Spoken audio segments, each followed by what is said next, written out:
गोविंदा गोविंदा मित्रांनो, तुम्ही नाव ऐकले असतील, तुम्हाला माहित बी असेल, तुम्ही इंस्टाला ह्याला पाहिलं असेल.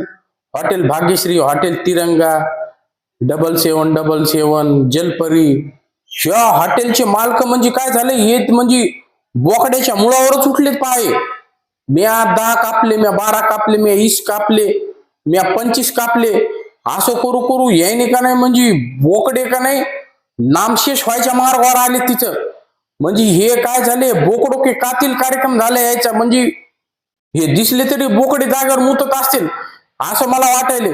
म्हणजे ह्याने चढाओढीने इतके बोकडे कापलेत की पुढे चलून त्या भागामध्ये बियाण्याला बी बोकडा उरत कोणा कोणाला माहित का, नुसत्या शेळ्याच राहतात काय कोणाला माहित बाबा.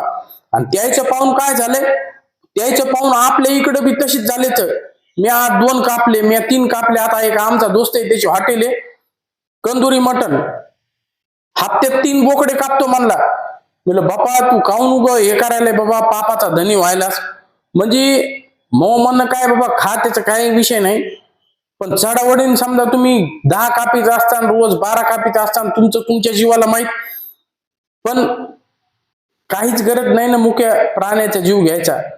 आणि भगवंतानं आपलं शरीर हे मांस मच्छी खायसाठी केलेलं नाही, तरी तुम्ही खात असताल तर त्याचा काही विषय नाही. पण इतका त्याच्यावर अत्याचार करू नका ना. रोज 12 कापतो म्हणजे बिचारे पाहिलं कीच फळफळ मुतत असतील बोकडे जाग्यावरच.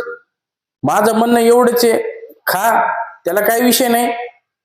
काही बी खाते माणूस, काही जण शेण बी खाते. तर पण आपल्याला काही घेणं नाही, त्याला काय खायचं ते खायचं. फक्त एवढा अतिरेक करू नका, एवढीच माझी विनंती आहे. जय हिंद, जय महाराष्ट्र.